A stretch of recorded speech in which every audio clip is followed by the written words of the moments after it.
Hello everybody on YouTube. I am 2 minutes early lang muna para lang ma-notify yung mga tao na nagla-live na tayo.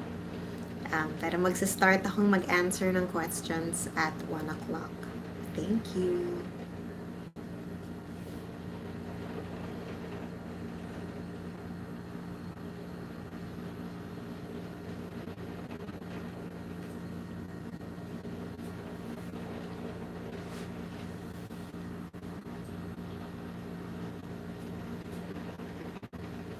Hello everybody, it's 12:59. I'm here a little bit earlier lang para masabihan, ma-notify ang mga gustong mag-online na ito na po tayo. Hello Minimalism and Simple Living and Riza and Mighty. Good afternoon Erica Galance Ortega and Razel Demate. Hello, magandang hapon Mel. Hello Ivy. Okay, it's 1 o'clock. So, ang unang-unang kong ikaklaro at magpapakilala muna ako. So, Ivy, hindi po ako doktor. So, I am a speech-language pathologist. That is an allied medical profession. So, ibig sabihin kami po ang mga tumutulong sa mga doktor kapag may pangangailangan sa habilitation or making habits for a better lifestyle or rehabilitation kapag may nangyari na sa atin tapos kailangan nating ibalik yung mga nawalang skills or nawalang anything.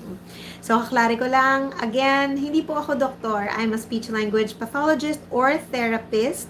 Better known atang speech therapist dito sa Pilipinas. So, usually ang hinahandle ko po ano na ba ngayon? 2023. So, actually, this year, this May also, 10 years ago ako nag-start ng aking pediatric practice. Ngayon ko lang na-realize yun. 10-year anniversary ko pala this May of my clinical practice. So, sa mga hindi nakakaalam, yung pediatric practice ko ay usually kasi ang mga hinahandle ko ay mga developmental delays or disorders ng mga bata in terms of communication and feeding. Okay, everybody. Hi po muna to everybody. Hi to Mommy Cat and Miracle. Hello to Alice. And I think that's Shella. Hello, Bebe Kai, Jo Beth. Hello, everybody. And on YouTube naman, hello, Angelo, Squishy Neon. Ang cute naman nun. Sheila May and Joanna. Oh, thank you, Joanna. Thank you for trusting me for this opportunity for all of us to learn from each other. Sabi ni Squishy Neon, matagal kong inaabangan yung live, oh my God, with heart eyes. Dapat nga, very good reminder na dapat mas madalas ko tong gawin. Hello, Eileen and Sheila Francisco. Ang dami nating Sheila type names. And then, hello, LA and Razel. Okay, so repeat ko lang po. Good afternoon, Gemma and Annalyn. Repeat ko lang po na hindi po ito katumbas ng speech assessment because kailangan ng speech and language assessment ay actually makikita ko yung bata, makikita ko with my own eyes kung paano siya nagko-communicate.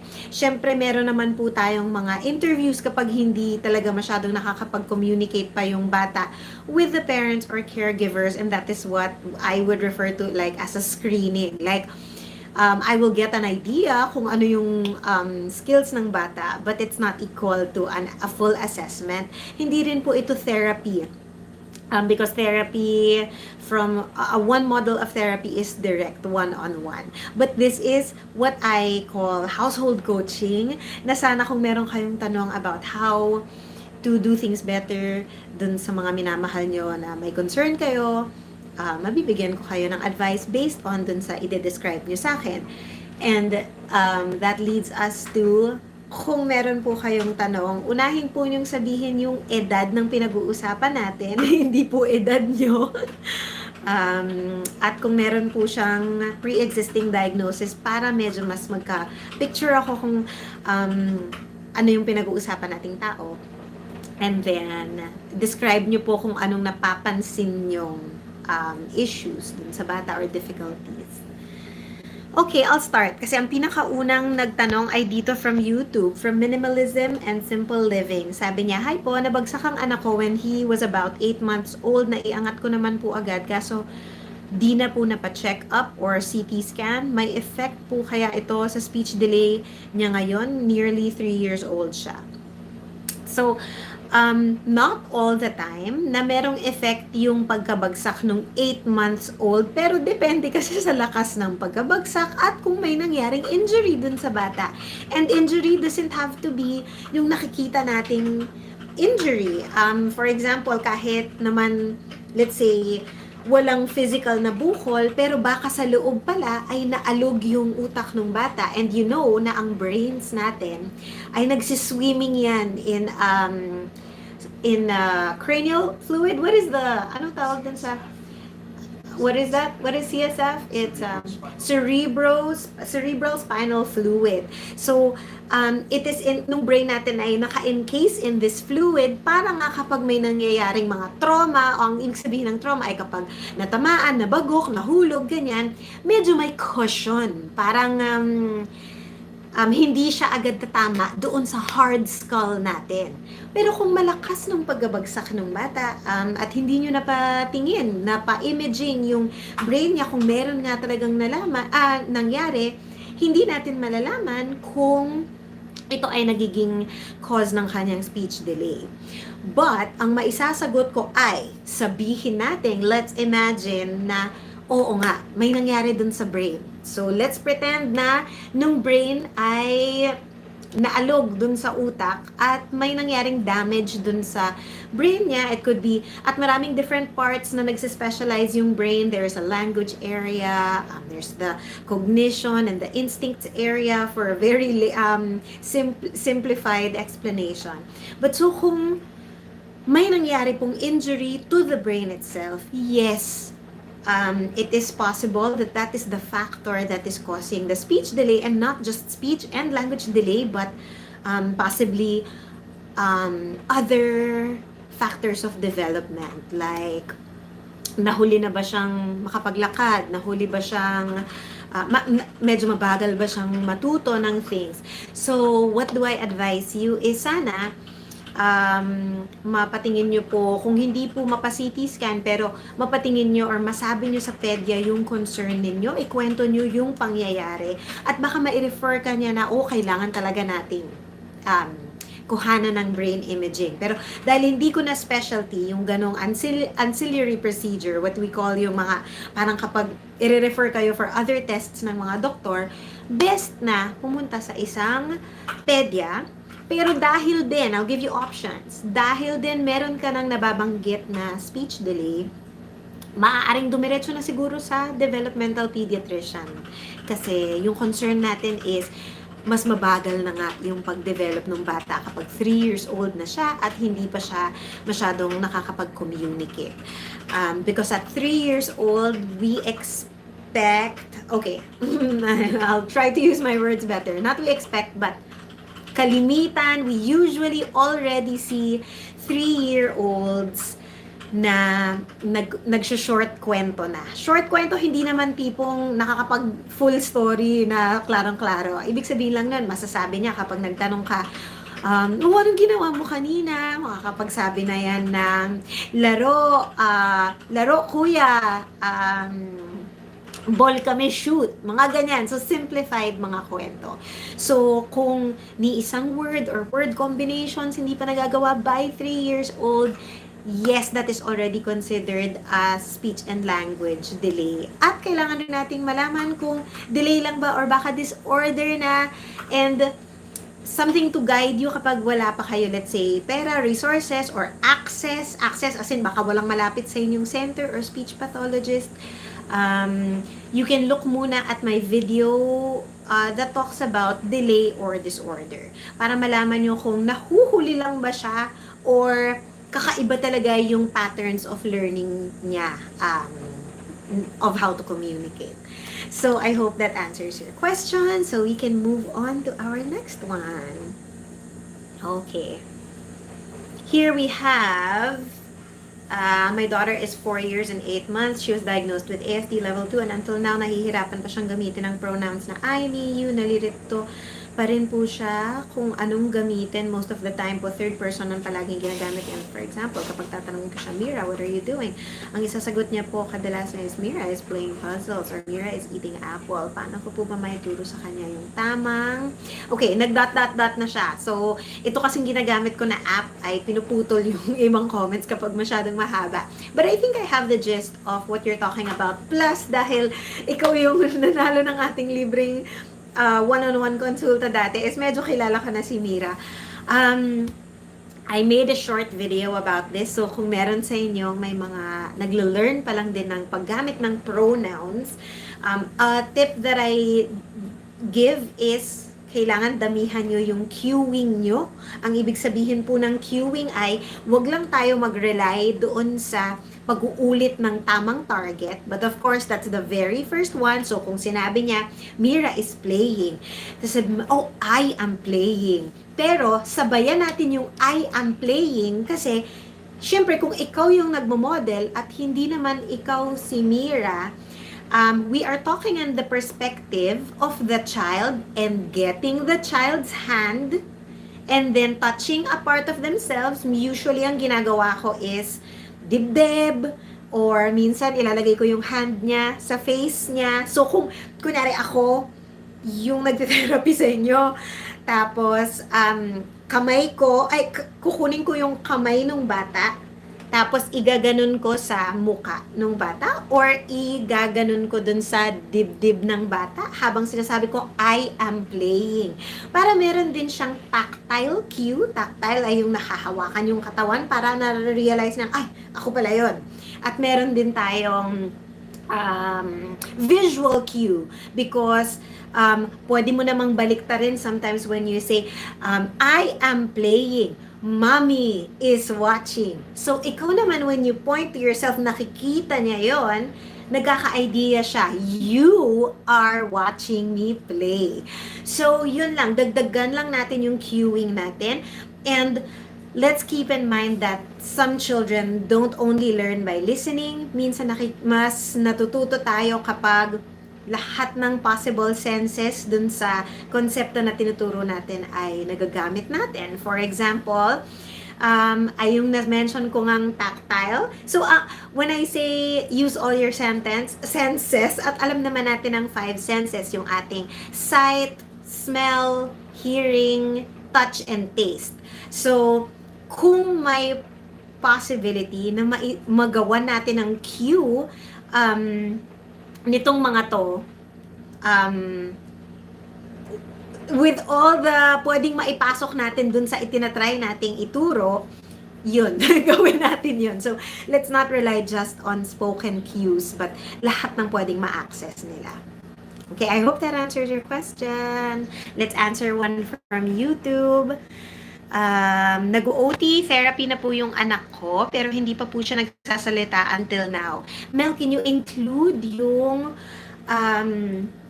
age ng pinag-uusapan natin? Also, kung sinabi niyo pong nag-OT pa lang po siya, so OT sa mga hindi nakakaalam is occupational therapy. So, hindi naman po talaga nila specialty na mapasalita yung mga anak ninyo, but because occupational therapists also give instructions and interact with the child na nakikipag-usap, nakikipag-communicate, syempre medyo na tatakal na rin yung speaking doon. But if ang concern mo is nag-OT na siya pero hindi pa siya nagsasalita, that's because occupational therapists, ang specialty nila is just to teach the children first, the basics of how to function in their day-to-day tasks. Kaya occupation. So kapag pinag-uusapan natin yung bata, ano bang main occupation ng bata? Especially for example from 0 to 6 years old, playing ang main occupation nila.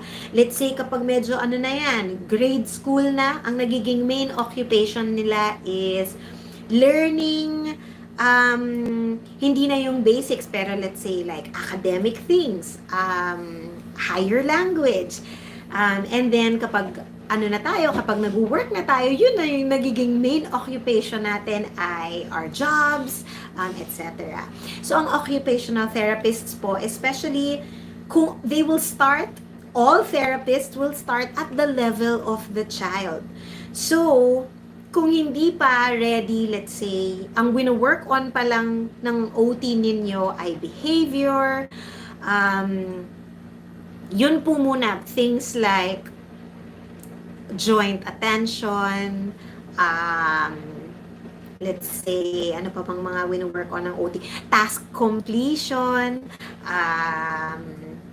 I don't like, alam mo nung natututo kami sa college, meron kaming goals for compliance. Make sure the child is compliant. Pero hindi ko na siya gino-goal ngayon because do I just want a child who will follow what I say or understand what I say and still have a choice?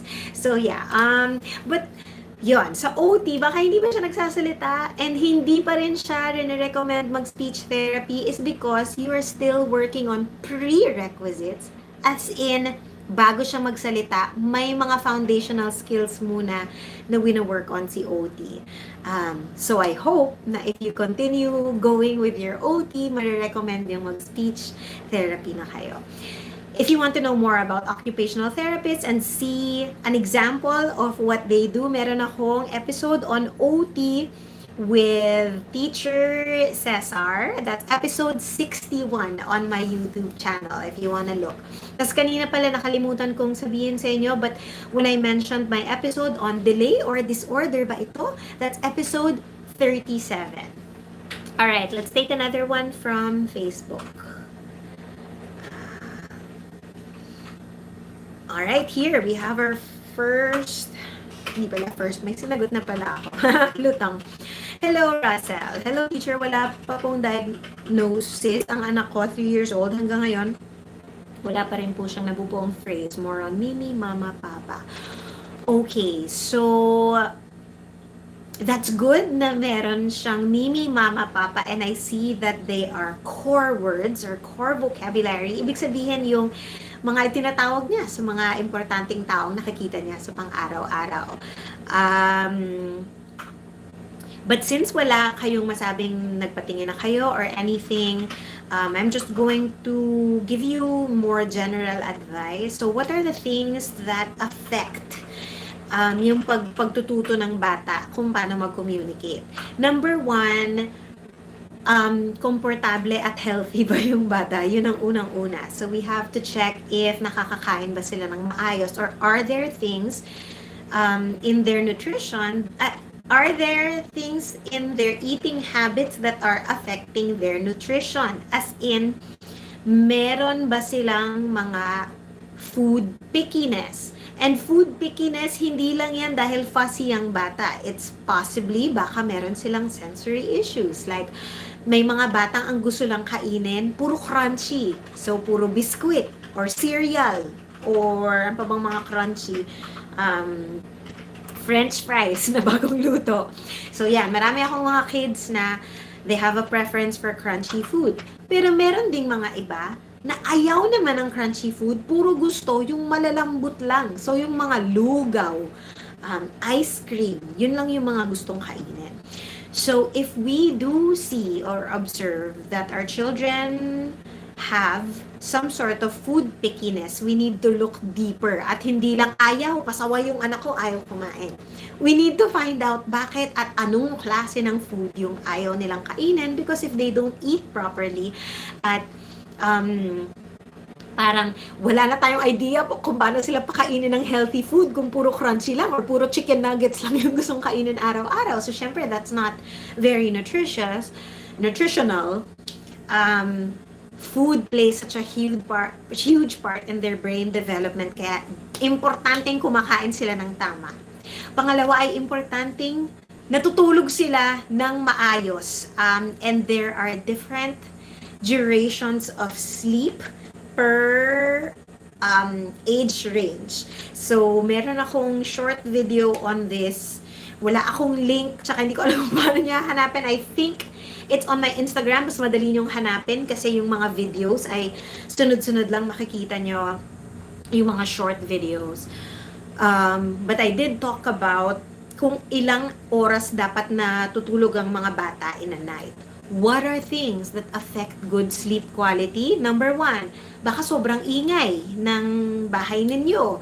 Baka nasa ilalim kayo ng nasa tabi kayo ng riles or something. Tapos again, I'm mentioning sensory issues na mabilis palang magulat yung mga bata sa loud noises at lagi silang on high alert. Lahat ng tao, hindi lang yung may sensory issues, ay hindi matututo at their best kapag lagi silang on high alert. Hindi ko alam kung narinig nyo na yung term na fight or flight, tama ba yun? Pero usually kapag uncomfortable na yung isang nervous system, we have a tendency to either respond violently or just escape. So, kapag masyadong high alert, again, hindi siya conducive for learning and sleeping. Another factor, and I think, alam niyo na yung sasabihin ko kasi advocacy ko to, and it is screen time. So, kung mga anak ninyo ay napapapanood ng mga videos, and guys, when I talk about videos here, hindi kasama yung mga video chat, ha? Because ang video chat ay meron din silang kausap on the other end na makakasagot sa kanila. Therefore, it still counts as interaction. Yung kapag sinabi kong videos na hyper-stimulating ay yung mga one-way lang. So, yung mga nursery rhymes. So, even if you think that some videos are educational in nature, and it may be true for older children, I want you to know na babies from 0 to 2 years old, hindi pa yan napoprocess. Kaya sa kanila, passing stimulation lang yan. Di ba? Tayo, alam natin, kasama sa mga developmental milestones nung, by 3 months old, nakakatingin na yung bata sa mukha ni mommy or kung sino mang kausap niya. Imagine nyo, 3 months old pa lang siya nakakakilala ng araw-araw niyang kaharap. So imagine nyo na lang kapag pinanood nyo siya ng video na puro unfamiliar pictures and unfamiliar stimulation, hindi pa niya yun nare-recognize. It took the child 3 months to recognize mommy. What more, yung magpapakita ka ng picture ng apple, mas lalo't hindi naman kayo kumakain ng apple sa bahay, for example, it's just not learning. I want you to know that, can I change my wording? It is very limited learning. Maaaring nakaka-memorize sila ng mga sinasabi dun sa videos, pero dahil hindi nila naiintindihan, memorization lang talaga yon. Kaya kung nakakapansin kayo ng mga batang walang mama, walang papa, pero merong mga apple, basket, cat, yung mga usual sa ABC, pero wala namang context. Sinasabi nila to pero walang apple, walang basket, at walang cat in the moment. That's not communication. That is rote imitation.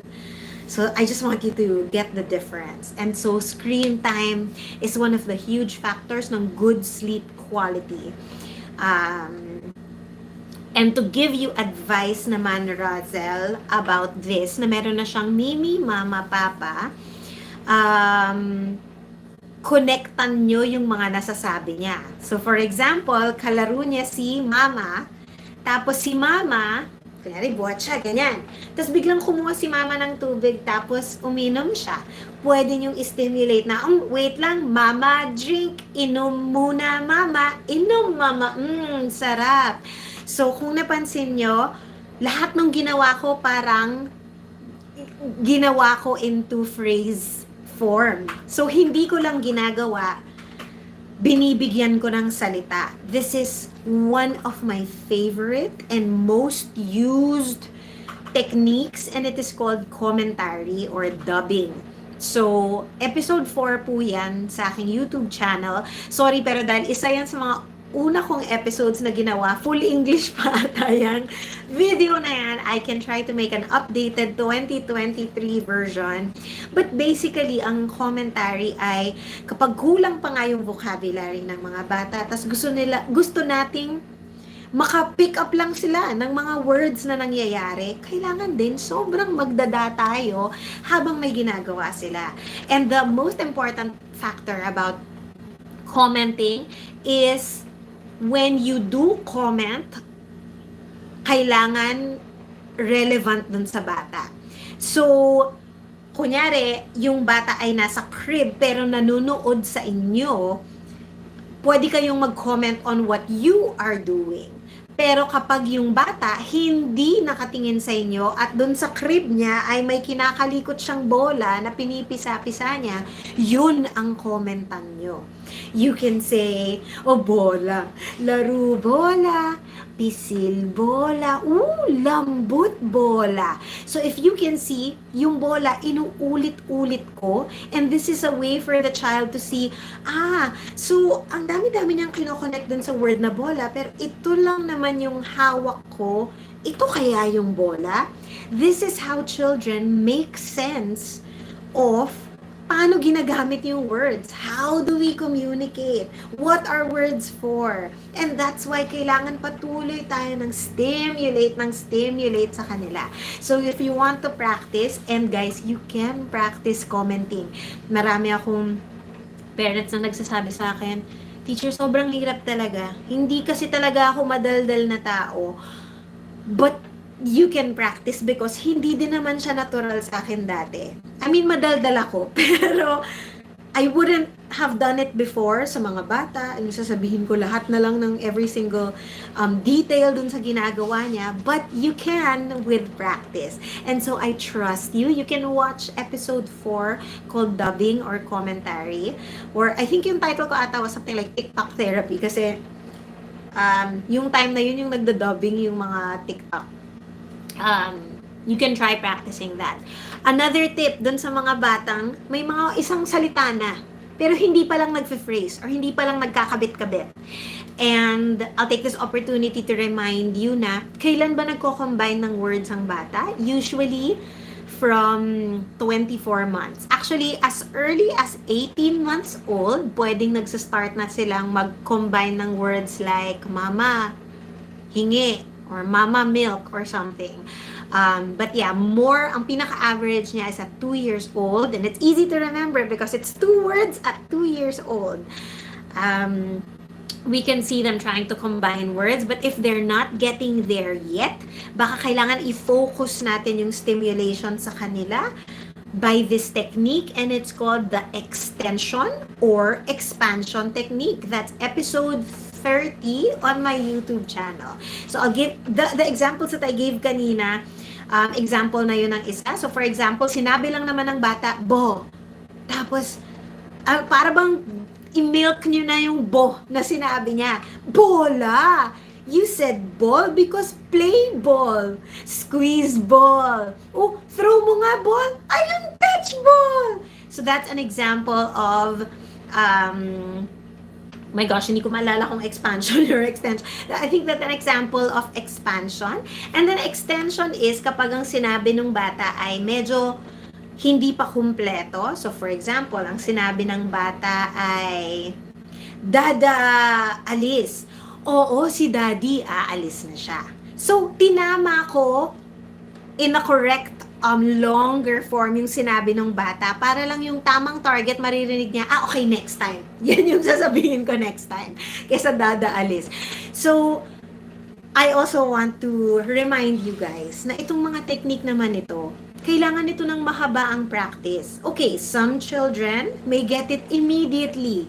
As in, I have had kids na parang one session pa lang, biglang nakapagsalita na because kinulang lang pala ng proper and more meaningful language stimulation yung bata. And as soon as I use these techniques, may mga batang natuto agad.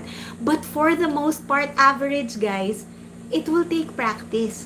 Lahat ng mga technique at stimulation na to ay hindi mangyayaring success agad overnight. So be patient with yourselves and with your children. Kasi baka inisip mo, mali siguro pagkagawa ko.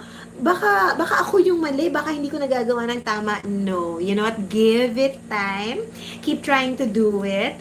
But yes, good self-awareness pala. If you think, baka mali yung ginagawa ko, you can check back on the video to see the demonstration again. And, practice makes progress. Yan lang ang alalahanin natin lahat. So, ang taba na nung na-describe ko dun sa isang question ni Razel. So, I hope na kung merong mga similar questions sa susunod nito ay hindi ko na po ulitin, pwede yung i-rewind yung live stream because I'm posting this on my Facebook profile and on my YouTube live stream. Hindi ko alam kung nakikita niya yun, but on a YouTube channel kasi, especially on mobile, you have to click the different tabs like videos ba ang papanoorin mo, or shorts, or live stream. So you can check back on all the other Libreng Konsulta on my YouTube channel. Dito sa Facebook, walang way to just check live streams, but you can check out all my videos that I post. Alright, let's go get a question from YouTube. Hello, Jane. Hello, Rochelle. Hi, Angelo. Oh, Ivy is watching from the US. Okay. Next. Hello, Vilma. Hello, yung anak ko. May speech delay. Okay. Sige, if you have a specific question, Vilma, I will try to answer it. Okay, ngayon. Si Riza said, Hi, Teacher Kaye. Ask ko lang po, my son, 2 years and 2 months. Hindi ko po alam before na malaki pala ang effect ng screen time niya. Kaya almost every day napapansin ko po, maaalam na po siya ng lahat ng songs. Okay, naririnig niya naman po kami, kaso hindi po paulit-ulit, lalo po pag binabanggit ang name niya po. Okay. Lahat po ng pinapanood niya, kabisado niya po. Colors, numbers, letters, kapag naman po may gusto siya, like gusto niyang uminom, napunta siya sa lugar kung saan nakalagay, at nagulat po ako, ngayon nagsasalita na po siya ng open. Oh, very good. Oh, thank you for telling us that, Riza. At hinahanap ko talaga, Riza, kung may kadugtong pa yon. And nag-agree ka dun sa sabi ko lang ay, sabi niya, yes po teacher, dapat po talaga ay repetitive. And nagulat na lang po ako, nasasabi niya na pala, I'm so happy to hear about your progress. Thank you for sharing your story. At ayan, so makikita natin si Mommy Riza ay isang example ng nababad yung anak niya sa cellphone or whatever gadget na nakakanood ng videos ng bata. But guys, don't feel bad about, kunyari nababad niyo yung anak niyo, all you need to try to do is a screen detox. Ibig sabihin, now that you know, wag nang mag-guilty, wala nang magagawa ang guilt na yan, just try to remove the screen time. And usually on average, yung mga clients ko, yung mga families na ina-advise ko talaga, like yung mga clients ko talaga sa center, pagkakapasok pa lang nila, tapos kaka-assessment pa lang namin, tapos meron silang features na screen addiction, yung kung bakit hindi nakakapagsalita. Once nag-screen detox, ang fastest na nakita ko, ang fastest na nagkwento sa akin, ay sinubukan daw niyang i-stop nung gabi. Tapos syempre iyak, crazy nung gabi. Nung next morning, hindi niya talaga linabas yung gadget. Hindi na daw hinanap. Tapos hindi na niya lang linabas. Tapos hindi na hinanap. That was the fastest for me. But on average, para naman hindi kayo mag-compare, ay bakit yung anak ko walang effect? Isang linggo na. So usually mga 1 to 2 weeks po tayo nakakakita ng effect of screen detox kapag talagang zero na po yung panunood ng bata. Why? Because kapag nasanay yung bata sa constant stimulation ng video, di ba ang ganda-ganda ng videos? Yung mga pagkakagawa ng videos ngayon, sobrang kulay, napaka-flashy. So, yan yung mga gustong pinipay attention ng bata. Kaya nga parang nai-hypnotize sila minsan, di ba? Kasi, ang ganda, like visually talaga, and talagang sensory stimulation siya. Pero yon, so depende sa bata, sometimes overstimulating siya at wala na siyang sense. So, ang nangyayari dun sa mga bata is because it's so, like, it's for them, it's the most entertaining thing. Real life becomes super boring. Dun lumalabas na parang, ayoko kaya makipag-interact sa inyo. Mas masaya tong pinapanood ko eh. So, with screen detox, or when you remove the screens, when you rehabilitate them, rehabilitation, guys, takes time because this is unlearning old habits, readjusting the nervous system again, na masanay kang, bago na ulit, hindi ito yung nag-feed sa atin na information. Yon, guys, give it time. At least 2 weeks of screen rehab, please, if you see signs of screen addiction. So, on my Instagram, I have an infographic on screen addiction, but also I have 2 episodes dedicated to this. So, episode 21 is about the science of screen time. Dito ko pinaliwanag kung anong nangyayari sa brains ng mga babies, especially from 0 to 2 years old, kapag sobra yung stimulation na hindi nila naiintindihan or hindi meaningful sa kanila. Episode 22, yung kasunod niya, talks about, so paano nga, teacher? Kung tatanggalin ko yung screen time, anong gagawin ko ngayon? So, I talk about that in that video, but I also just want to reassure you, ngayon na nanonood na kayo dito, that a lot of families think kasi na kawawa naman yung anak ko nakaupo lang dyan. Kaya kailangan ko siyang bigyan ng screen time. But okay, you don't actually need to entertain your children all the time. What I don't mean na you don't acknowledge them. Kasi, I mean, gusto ko lang iklaro para sa mga magse-semantics ng don't entertain. Hindi ibig sabihin hindi nyo sila bibigyan ng pansin. What I mean by no need to entertain is hindi nyo naman sila kailangang laging tutukan ng something to do, something to look at, something whatever. You know, sometimes, especially from 1-year-old up na medyo mas exploratory na yan kasi nakakaupo na yan mag-isa. Medyo nakakagapang na yan. Some nga nakakapag first steps na. Nasa exploration stage na yan. We don't need to entertain them because they need to understand that kapag wala kayong magawa, wala sa aking binigay si mommy. I'm starting to feel a little bored. Ano kayang pwede kong gawin? This is an opportunity for creativity and for them to problem solve. Anong pwede kong gawin para hindi ako bored? So they will look for something that will entertain them, and usually ang gusto po natin ay something that they can manipulate. And why is this important? Because like I said, I mentioned this kanina, that children learn best when it's whole body learning. So when they can feel something, tapos nahulog nila, tapos nabasag, they can see consequences of kung anong nangyayari kapag hindi nila hinawakan ng mahigpit. So that's why I want to hype playing. A lot of parents think kasi na laro lang yan laro. Gusto ko yung natututo yung anak ko. Magsusulat na kami, 1-year-old pa lang. May mga ganon baka natatawa kayo, pero may mga ganon. Kasi feeling nga nila, I need to educate my child. And I know that it comes from the best intention. I'm sure gusto lang kasi ng mommy at daddy na madaming malaman yung mga anak nila. But sa totoo lang nga, ang pinakamatututunan nila and the way that they will learn is by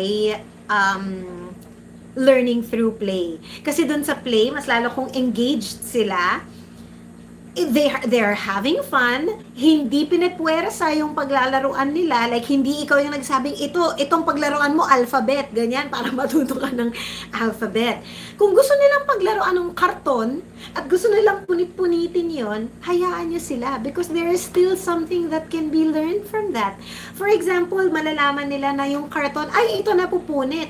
Pero yung hardbound book, wow, may hardbound book sila. Pero itong matigas na to, hindi ko mapunit. Pero itong karton, kaya kong mapunit.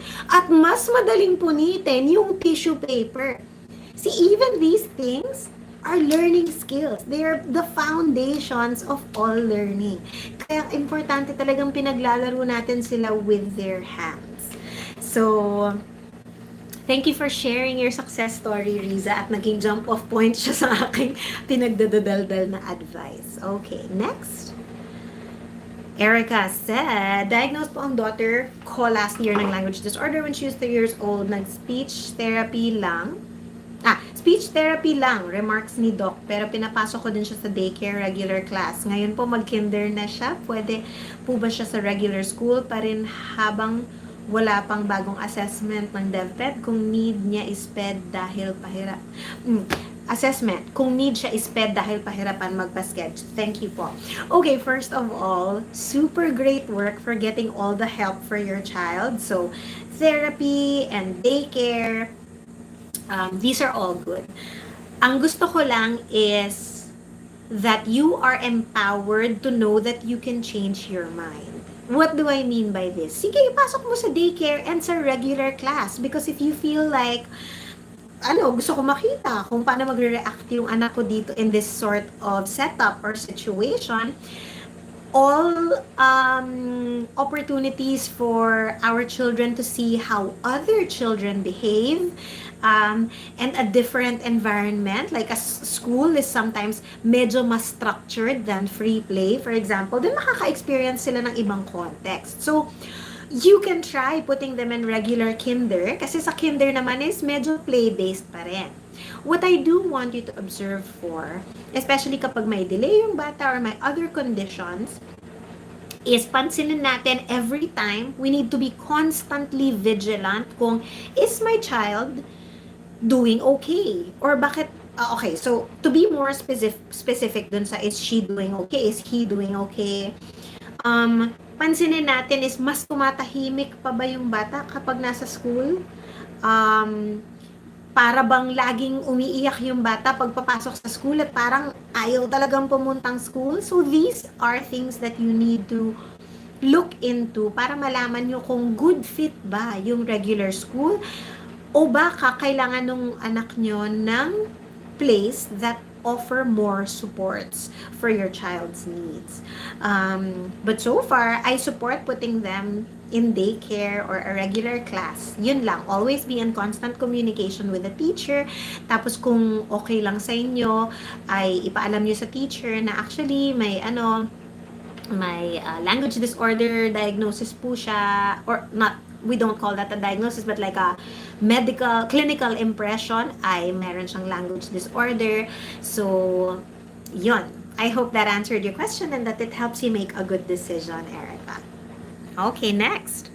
Rhea said, ang anak ko ay 2 years and 10 months, napa-check up ko na siya nung May 12. Yung May 12, yung May 12. Yung May 12, na-diagnosed GDD, features of autism, spectrum disorder. Di ko pa nasa-start ng OT at ST, after vacation na lang. Pero nakakasalita naman siya at nauutusan. Okay, thank you for sharing that. So sa mga hindi nakakaalam, GDD means Global Development Delay.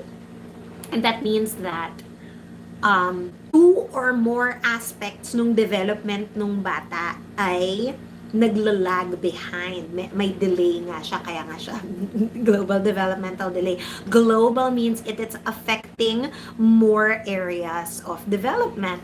So, nabanggit niya na isa dito sa mga areas na to ay communication. Maaaring ang ibang area ay gross motor skills, so nahihirapang matuto mag-jump. Nahihirapang mag-catch ng ball. Tuwing binabato mo ng ball, parang laging sa dibdib na lang pupunta, hindi niya alam na kailangan niyang i-close yung hands niya. So, yeah, those are just examples of GDD, signs that we see GDD in mga 3 years old na ganyan. And I have a video on GDD sa mga nandito na hindi pa familiar kung ano yung ibig sabihin ng diagnosis ng kanilang doktor dun sa anak nila. And I see this very often na siguro yung mga families na overwhelm kapag nagpa-check up sa doctor. So, kunyari, nasabi na ni doctor na, okay, ang diagnosis ko ay GDD or Global Development Delay. Tapos siguro may sinabing mga short explanation si Doc.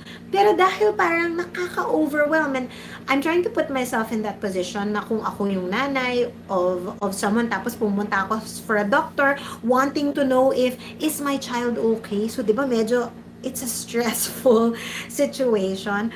So kapag iniisip ko kung ako yun, nai-imagine ko din na sometimes, siguro kahit na ina-explain sa akin yung doktor na hindi ko siguro ma-absorb lahat or hindi ko lahat agad maiintindihan. So for those of you na naiilan sa ganung situation, or baka naubusan kayo ng time ni Doc at hindi niya talaga na-explain kung anong diagnosis, that's why meron po akong playlist sa YouTube ko where I'm trying to get all the most common diagnoses na nadadiagnose yung mga bata para na-explain sa inyo ano nga bang ibig sabihin kapag ito yung sinabi ni Doc. Kasi kapag naiintindihan nyo kung anong kung bakit nahihirapan yung mga anak ninyo, mas matutulungan natin sila. Kasi with understanding is where we can find the solutions to problems. So, yes, I said that episode on GDD is episode 39. And then if you want to look, guys, sa YouTube nga, you can see the different tabs like videos, shorts, live stream, playlists. Meron po akong playlist na lahat diagnoses.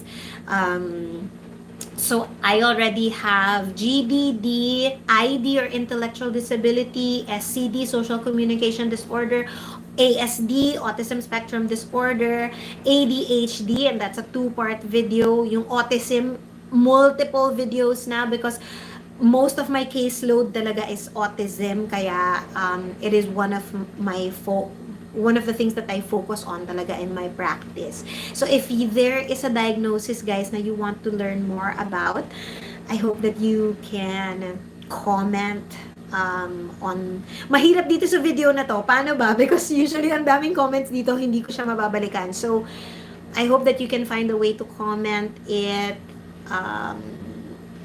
on Instagram, where I get probably the least messages. But yes, wala naman atang tanong si mommy, nag-share siya ng kanilang ano. So it's good na nakakasalita siya at nauutusan, and that you're about to start therapy. So good luck with that, and I hope that you find the perfect fit ng therapists na makakatulong sa inyo. Alright, back to Facebook. For this one, this is not a question. Hello, Carolina. Thank you. God bless us all. Here's another question. Camille. Anong masasabi mo sa ABA? Mas okay ba siya compared to OT? Wala kasi kaming slot makuha sa OT pero may supervision ng DCBA naman yung sa ABA namin. Okay, this is so complicated because ang pagkakaalam ko sa ABA is medyo the traditional ABA pa. Paano ko ba ikukwento to ng kabuuan? Oh, guys, don't form judgments muna. Medyo mahaba yung kwento ko about ABA. So, ABA, for those who don't know yet, at ang dami na talagang nag-ask na mag-make ako ng video on this, pero nahihirapan ako to gather my thoughts. So, I hope na itong candid na lang yung pagsasalita ko. Meron tayong room for baka may masabi akong hindi completely correct. Kasi sa ngayon, hindi ko pa siya rin-research and I'm going to answer you based solely on my experience and my previous learnings from nung nag-aaral pa ako. So, ABA stands for Applied Behavioral Analysis. At unang-unang ginawa siya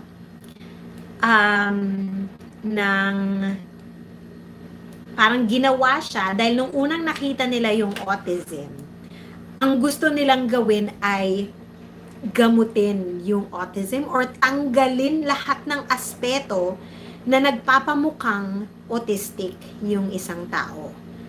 So, I know a lot of families na kung hindi pa masyadong educated on autism, ito yung natural na gusto din nilang mangyari. Ayokong nahihirapan yung anak ko eh. Mukha siyang nahihirapan kapag paikot-ikot-ikot lang siya. Parang 3 hours kaya niyang umikot-ikot-ikot. Na sa atin, if we don't understand it, we might think na they're having a hard time or wala na silang ibang magawa and they're not developing properly. So, it's such a broad topic. But so, this is going to touch on sensory processing again. Like yung sinabi ko kanina about children who prefer crunchy foods or children na ayaw ng crunchy foods. So, sensory processing is how people perceive or paano natin natatanggap yung information from the world.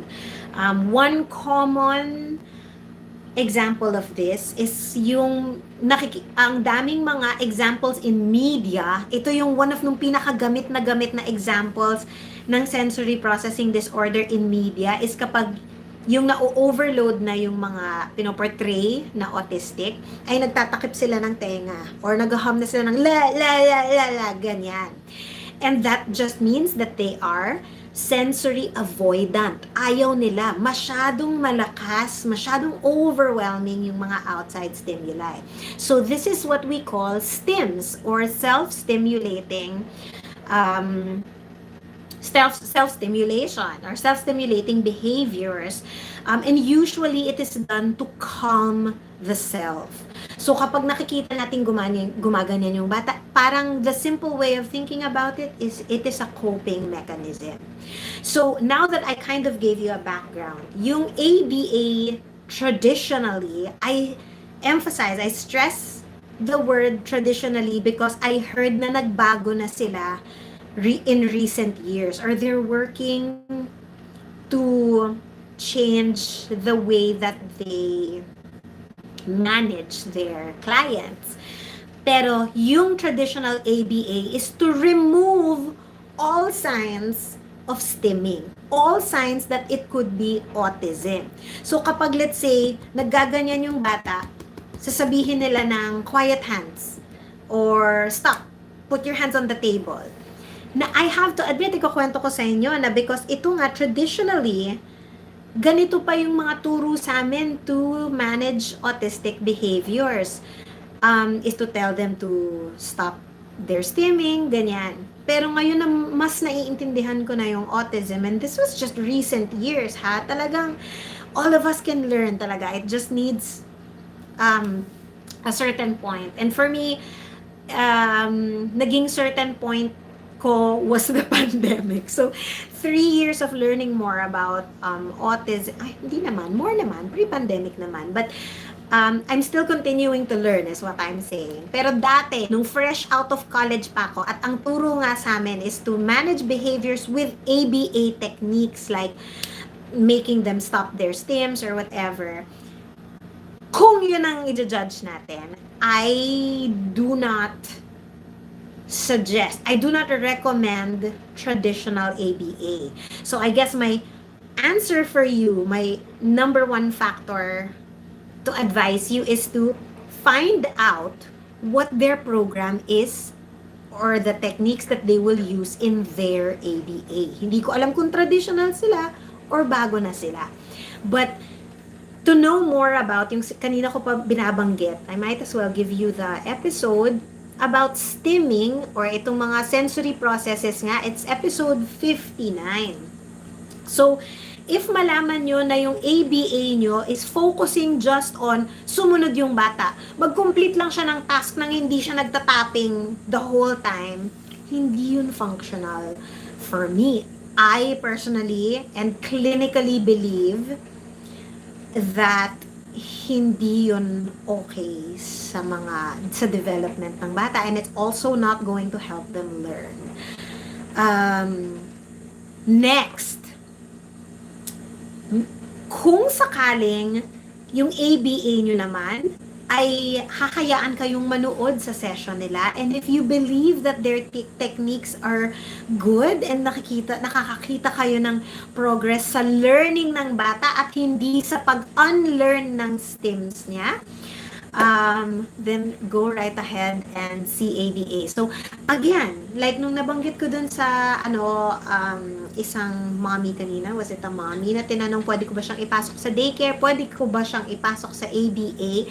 you can give it a shot. But I also remind you that you can always change your mind. You just need to keep observing yung nagiging effects sa bata at sa anak ninyo. At yung personal kwento ko on ABA, meron akong client na sobrang daming therapy nung nakukuha ng parents nila kasi may kaya sila talaga. So, merong speech therapy, may OT, may ABA, may SPED tutor, different days of the week. Pero kasabay kong day was the ABA. Tapos, I was also, parang napapansin ko na yung stepmom tsaka yung yaya. Lagi akong sasabihan ng, yan din yung ginagawa nila sa ABA. Yung ginagawa mo, yan lang din yung ginagawa nila sa ABA. Na parang sa akin, that's okay because if it is the same techniques that we are working, then we are just different people stimulating the child, then it shouldn't be a problem. But they're saying it to me like, it's a problem na yan lang din ang ginagawa niya. Hanggang malaman ko na yung ABA practitioner na yon ang nag-feed dun kay stepmom at kay yaya na itigil na raw yung speech therapy kasi nagagawa naman daw niya lahat. So, I just want to warn you guys, and I have a video on this called Peking Therapist, episode 40, on why it's important to know your therapist's credentials because especially yung ABA is not very regulated in our country yet. There may be regulated practitioners, so let me know if merong mga regulation sila, but sa pagkakaalam ko is parang hindi ko alam yung certification process nila in our country. Maraming nagsasabi na ABA sila pero hindi naman pala, parang naturuan lang sila ng isang ABA practitioner pero hindi talaga nila inaral for themselves and then started calling themselves ABA. So it's very dangerous for you to get therapists na nagpapanggap lang na nakapag-aral ng mga therapy techniques. And yun nga, in that video, episode 40, dun ko pinag-usapan why it's important to ask. So, ang advice ko, I guess, is magtanong. Huwag mahihiyang magtanong. Ang ma-offend sa mga tanong ninyo, kung teacher, saan po kayo nag-aral? Or can I see kung ano pong mga certifications na nagsabing nag-aral po kayo ng ABA or whatever, or kanino po kayo nag-train. Kung ma-offend, red flag na po yun sa akin. Because you should ask a practitioner. I am an open book in terms of my credentials. Pwede mong tanongin sa akin saan ako nag-aral, meron ba akong awards, at kung ilang years na ako nag-work, ilang center na ang pinagtrabahuhan ko, etc. And I will not be offended because it is your right to know. Kasi kung tayo nga naghahanap ng trabaho ay ini-interview ng napakalupit, ano pa yung i-interview mo man lang ng konti yung mag-handle ng anak ninyo, di ba? So, it's very, very important. So, yun lang. That's my kwento about ABA. So, I hope that it helps you lang make a decision, Camille. But I wish you the best. Yes, hanggang makakuha ko yun ng OT slot. But me, I work closest with the OTs, kaya alam na alam ko talaga how effective they are in managing the behaviors of the children, kaya nagiging super ready sila to learn in speech therapy. Alright, let's go back to our YouTube questions. Four-leaf clover says, Hi Teacher Kaye, how can I address echolalia with a 4-year-old? Okay, sa mga nandito na hindi pa familiar sa echolalia, ang ibig sabihin po ng echolalia ay echo as in inuulit yung mga sinasabi or mga salita. So, I actually have an episode on this bago ko makalimutan, pero i-explain ko din siya. Episode 33, echolalia. Ang dami ko na pong mga examples din na naibigay dito para lang makasave tayo ng time at maka-move on to other concerns na sakaling wala pa akong videos. But yeah, episode 33. So usually po ang echolalia is It can come in two forms. Direct echolalia, as in yung kakasabi mo lang, do you want milk? Milk. Or sometimes the whole, do you want milk? Do you want milk? That's direct echolalia. There's also delayed echolalia. As in parang kahapon, naglalaro kayo ng peekaboo. Kunyari, ang tagal-tagal, buong maghapon, peekaboo, peekaboo. Pero, the next day, wala na siyang ibang sinabi kundi peekaboo. Every time na lumabas si mommy, kunyari, nagluluto ka, tapos bumalik ka sa kwarto. Nung bumalik ka sa kwarto, sabi ng bata, peekaboo. Na, nagigets mo yung context eh. Parang pwedeng maging related yung peekaboo dahil nag-appear ka. But it's not the most functional choice of words. So, ito minsan yung delayed echolalia. But the most common, especially after the pandemic era, the most common examples of echolalia ay yung mga madalas mag-recite ng nursery rhymes. Wala nang ginawa kundi kumanta ng Twinkle, Twinkle, Little Star, How I Wonder What You Are, buo na lang. Buong nursery rhymes or magro-rote counting. 1, 2, 3, 4, 5, 6, 7, 8, 9, 10, 11, hanggang 300. Nagro-rote counting sila. Dahil let's say, yan yung nasa videos na pinapanood nila. So, maglo-loop back lang tayo ulit doon sa screen addiction. So, they're very tied together because it can come from what is running in their minds kapag masyado silang stimulated. But now the question of four-leaf clover is, how do I address echolalia with a 4-year-old? Try to understand their echolalia. Ang pinaka-importante dito is to not immediately assume na walang sense. It might be that they are using your words to express themselves kasi nahihirapan sila to make their own messages. So, for example,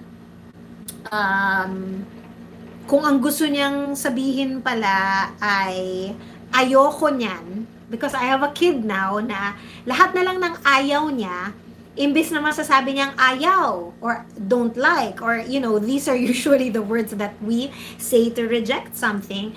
Pero ang ini-echolalia niya is, ouchie yan! Ouchie yan! So, every time na may ayaw siya, sasabihin niya, ouchie yan! So, medyo nakaka-tense siya kasi baka isipin ng mga tao, sinasaktan ko yung bata. Pero hindi. Sabi din talaga ni mommy na, lahat ng ayaw niya, ouchie yan. So, that is an example of an echolalic chunk, delayed echolalia, na ginagamit niya actually to express na it's something na she doesn't want. So, if you can find out kung ano kaya yung possible communication attempt nung bata by saying their echolalia, that's the first step.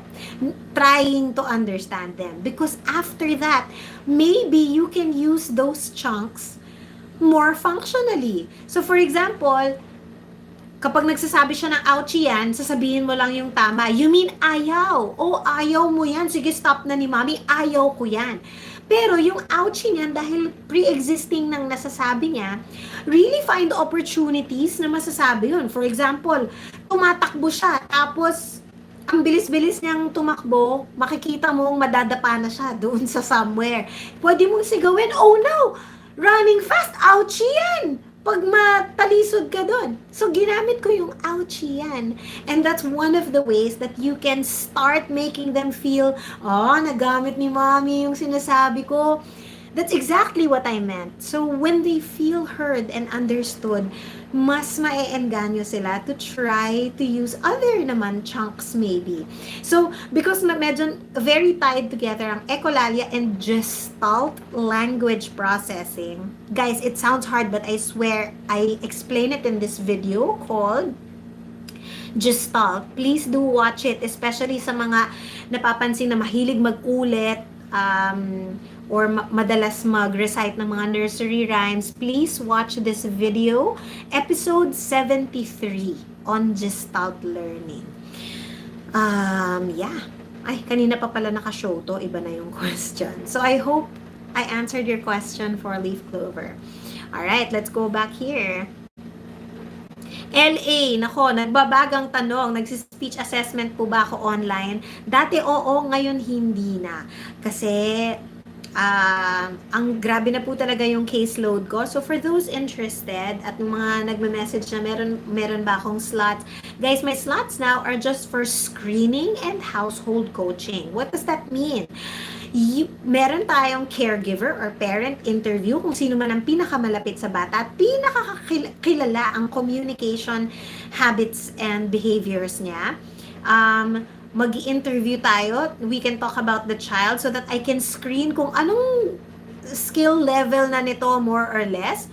And then household coaching para bago kayo makakuha ng, hindi bago. Kung hindi kayo agad makapag-therapy for whatever reason, like walang speech therapist dyan, wala pa kayong pera pang therapy, walang schedule ng therapy, for whatever reason, nag-aantay kayo ng speech therapy ninyo, maaari ko kayong bigyan ng things that you can do at home because guys, ang family and household involvement ang pinaka-importante in a child's development. Because kahit ipa-therapy niyo siya, sabihin natin once or twice a week, that's only 2 hours in a week, 1 or 2 hours in a week na makaka-interact namin yung anak ninyo. Pero the biggest chunk of the learning for the child comes from you guys. And that's why it's so important that even yung may mga therapist, always coordinate with your therapist. At yung mga walang therapist, you can get my household coaching. So, pwede ko kayong turuan kung anong mga pwede nyong baguhin. Kasi, a lot of the time, online pala to, online screening and household coaching. A lot of the time, sasabihin ko sa kanila, napakita nga po ako kung saan usually nagsistay yung bata throughout the day. So, minsan tinitingnan ko yung bahay nila and I try to see things that they can probably do better. And I call this environmental modification, which is actually my next infographic. Environmental modification is things that we can change doon sa bahay natin or sa living situation natin para mas conducive siya doon sa learning and attention ng bata. So, yan po ang sagot dyan. Wala na po akong slots for assessment and regular therapy. Ang meron na lang po akong slots ay yung for higher language kasi ang specialty ko po ngayon ay adolescent therapy for higher language. So for those of you who have adolescents na medyo nahihirapan na lang sa grammar, word choices, reasoning skills, yung hindi masyadong makasagot ng why, or tinusubukan nilang magsagot ng why questions, pero hindi talaga mapagkabit-kabit yung organization ng thought, yan po ang specialty ko ngayon. So yun, meron po akong slots for adolescent therapy. Alright, let's go back to YouTube. Ask ko lang po, yung 14-year-old na anak ko, grade 8 na siya at sa normal na school. So, we call normal schools mainstream schools. Nag-aaral, mild ang autism niya, yung hindi po siya nagfo-focus sa utos at sa mga ginagawa niya, ano ang dapat gawin. Okay, actually, napakahirap na description ng mild autism. That's why hindi ko po usually ginagamit yung mga terms na yan.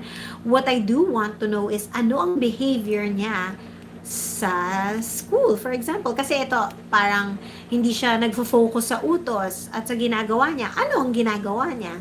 So, if you can follow up kung ano yung mga ginagawa niya para masolusyonan natin yung particular manifestation or kung anong dinedemonstrate ng bata na pwede natin siyang tulungan. So, I'll get back to you kung makita ko yung karugtong nito, Maricel.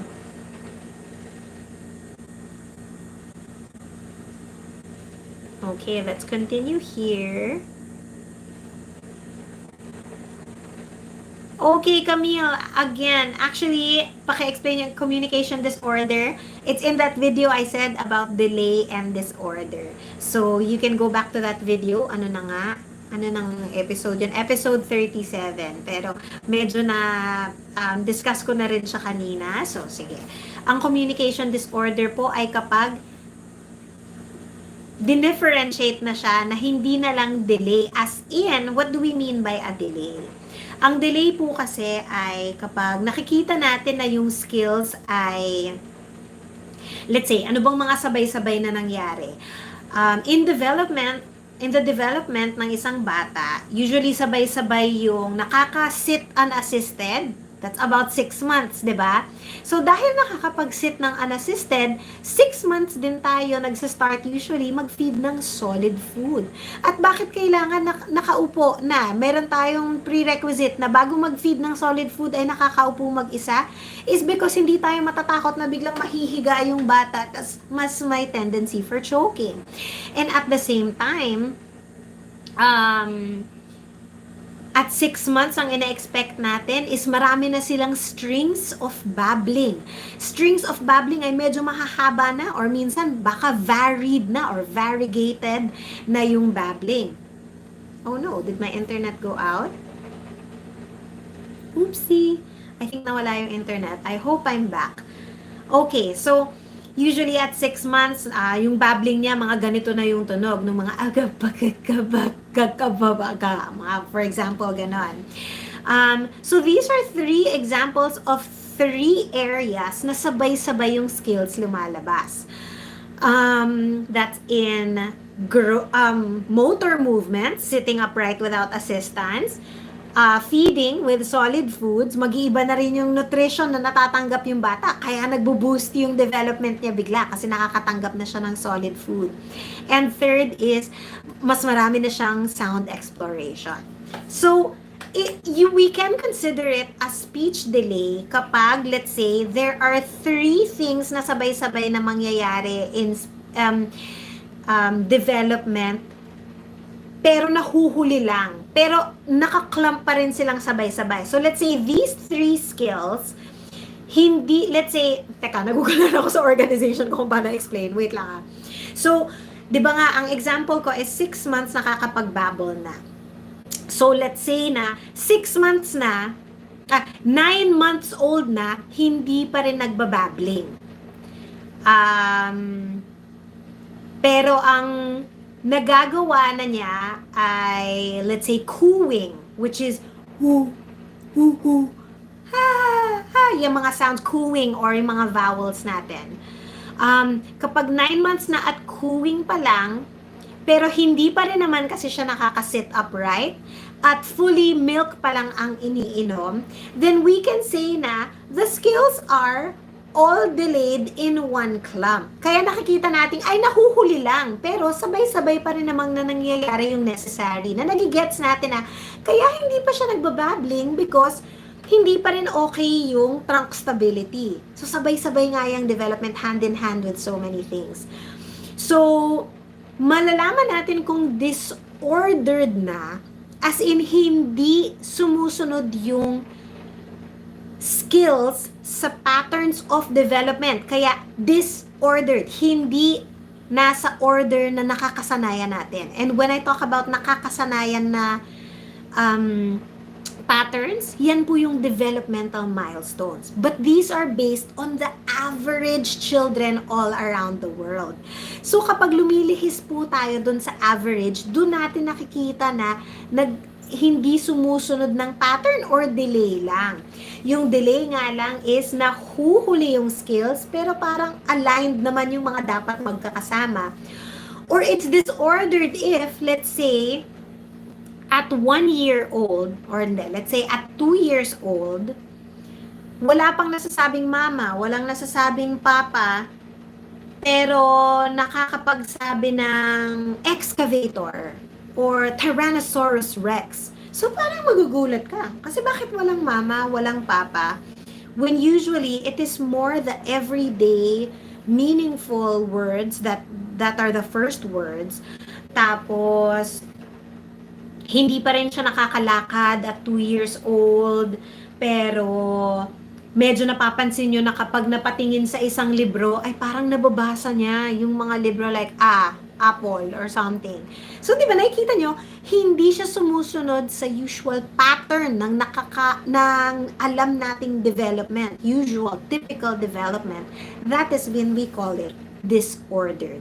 So, obviously, there is something that is causing the learning to be hiwalay-hiwalay. Hindi all the skills hand in hand together. Kalat-kalat yung skills ng bata. Now, that is when it's disordered, and that is when we need to understand bakit ganitong mag-learn yung bata. Paano natin siya tutulungan?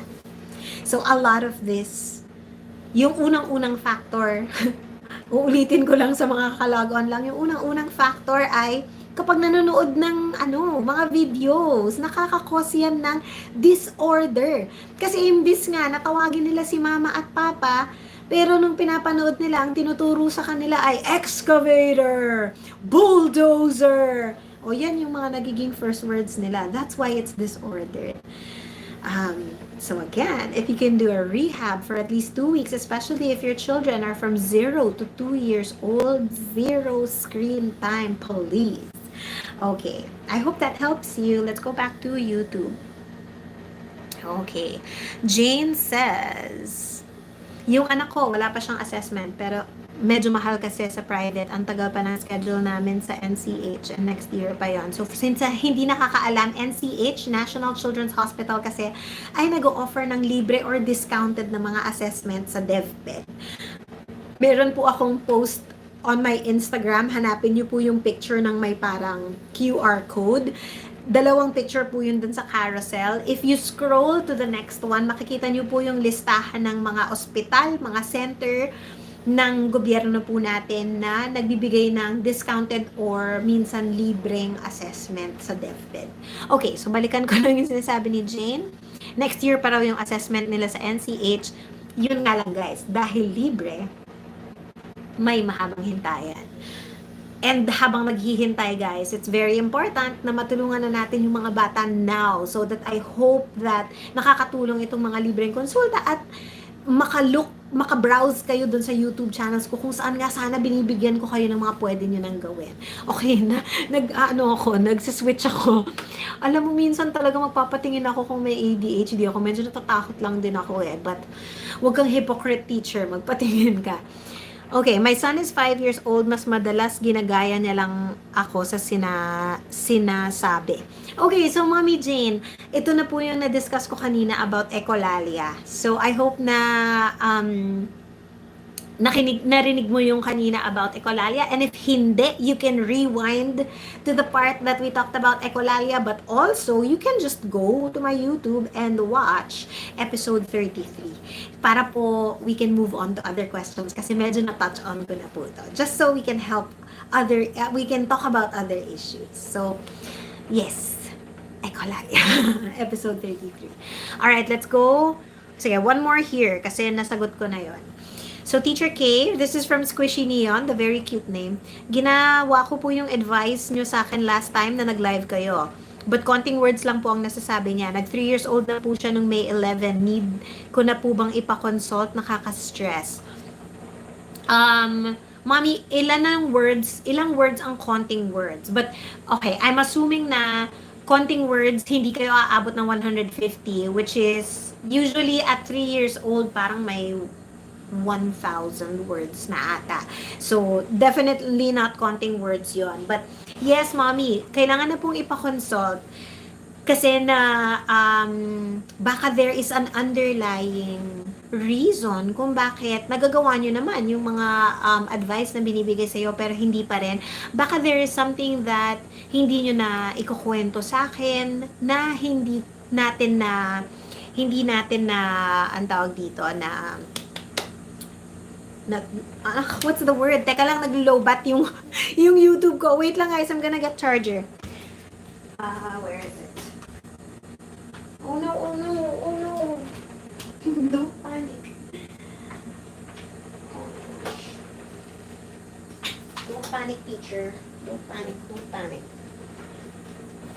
Okay, I'm here and I'm going to plug it in. Oh no, huwag kong mamatay. Okay, we're back. Shucks, nakalimutan ko kung anong sinasabi ko. Kailangan mo ng, baka merong underlying cause kung bakit nahihirapan siyang matuto kahit na ginagawa niyo na lahat ng na-i-advise ko. But also nga, baka may nakakalimutan kayong i-mention sa akin na meron palang siyang signs of sensory issues because the first step is always managing sensory issues first. Kasi kahit na anong stimulate natin, if the child hindi met yung sensory needs niya, mahihirapan siyang mag-listen, mag-pay attention, and overall, that affects learning. So, I hope na mapatingin nyo na um, para maging sure na tayo what is causing the learning difficulty or yung kabagalan ng pag-learn niya. Um, Yun, and then we can better help the child. At nabanggit ni Squishy Neon na nakaka-stress, and I super duper understand it. Nakaka-stress talaga, but I hope that when you take the right steps, medyo mas mawala yung pagka-stress. But also, I know you're doing your best. So, there are things that are not within our control, but when we do our best, that's para bang, what am I trying to say? I'm just trying to comfort you na even if ma-stress tayo, mag-worry tayo, and I know that that's, hindi naman natin rin, mahirap i-control yung worry and stress, especially sa mga magulang katulad ninyo. But at the same time, I want you to know that the stress and worry in themselves, wala silang nasusolve na problems. So, focus lang tayo on the next steps. And I hope na makapagpatingin na yung pamilya ninyo. I'm here for you. I support you. Okay. Next. Okay, thank you for sharing this stream, guys. Oh, but look, this is the same mommy na nagkakwento kanina. Ang laki na naman na pala daw ng improvement. Oh, so very good yung ABA therapist ninyo. Sometimes din kasi guys, wag nating lahatin. Like sometimes may mga family na nag-try mag-speech therapy. Tapos and not all therapists naman have the same amount of experience and open-mindedness sometimes. I'm not saying no, but it's true that there will be better speech therapists. Not all are equal. There will be better speech therapists. And personal lang tong kwento ko para maintindihan niyo kung ba't ko sinasabi to. So, merong isang parent na sinuggest ng doktor na mag-speech therapy. Tapos, nung unang speech therapist niya, sobrang hindi sila nag-jive nung bata. As in, lagi, wala nang nagawa. As in, lahat ng session, wala na lang nagagawang therapy because sobrang ayaw lang nung bata dun sa therapist. Tapos nagalit na nitong mommy, nag-stop na completely sa speech therapy dahil sinabi niya, pangit naman yung speech therapy, hindi naman yan nag-work talaga. When you can't base your opinion on the whole profession just because ang pangit ng personal experience nyo with it. So you can always try another one. Kapag nakita nyo something is not working, try again because para sa anak ninyo yan. So, I'm very happy to hear na your ABA therapist is doing very good. Ang laki ng improvement niya. Sabi din niya, di ko akalain na mahahabol pa namin siya ng ganito. Ang saya-saya ng puso ko. Ang saya-saya rin ng akin. Alright, next. Sherry says, 6-year-old boy, hindi ko pa siya napapatingin, pumasok sa regular public school. Nakakasunod naman po siya sa pinapagawa ng teacher, kaya na din po niya magbasa ng abacada booklet. Wow! Ang problem lang po sa kanya ay kapag nagkukwento, hindi po siya maintindihan. Minsan po barok naman. Mommy, kain rice egg. Okay, so ang nakikita ko po ay yung kapag ganito po yung form ng ating communication, mommy, kain rice egg, ano napapansin nyo? Nawawala siya nung mga little particles and little words that we usually add to the words. So a little lesson, this is what we call our morphology. For example, from kain, which is the base word, sasabihin nyo kakain, yun yung morphological form, yung pag-a-add natin or pag-conjugate natin by changing the same word into different tenses. For example, yan po ang morphology. Ang syntax naman po ay ang pagkakasunod-sunod ng tamang pagkakasunod-sunod ng mga words, at yung mga pag-use ng mga little words. For example, dito, mommy, kakain na ako ng rice and egg. So, nakikita niyo po na this little boy is having difficulty including these small words. But very good kasi lahat ng core words ay nandun. Yung mga high content words niya nandun. Sinong kausap ko? Si mommy. Anong gagawin ko? Kain. Anong kakainin ko? Rice and egg.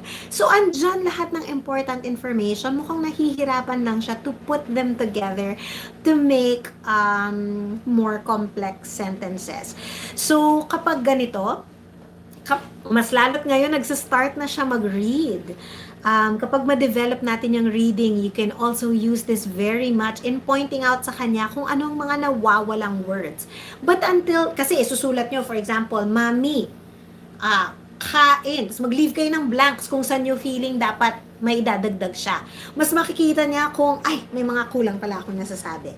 But until then, na makakabasa siya at that level, pwedeng ibigay nyo na lang yung correct target. Always when we monitor what the child or how the child is communicating, instead of saying na, di ko maintindihan. I mean, yung ipo-point out nyo pa kung ano yung mali, sabihin nyo lang nung tama immediately. So, in this case, I would probably say, Mami, kakain na ako ng rice and egg. Thank you for asking. Ito na, hinahanda ko na. You can also say it slower. You're talking to Mami. Okay, kakain ka na ng rice and egg. Parang naririnig niya talaga, may mga small words pa pala, no? Na hindi ko nasasabi. So, most of the time, it just really takes a lot of practice na naririnig nila yung tama and emphasis on what's missing. So, without making it emphasized with feelings, but emphasized with loudness lang, pwede, Mami, kakain ka na pala ng rice and egg. So, nakita nyo yung auditory cueing ko, na linalakasan ko yung mga gusto kong ma-emphasize niya ng mga words. So, I hope that you can try this one. You can try this technique kapag ganyan ka niya kausapin.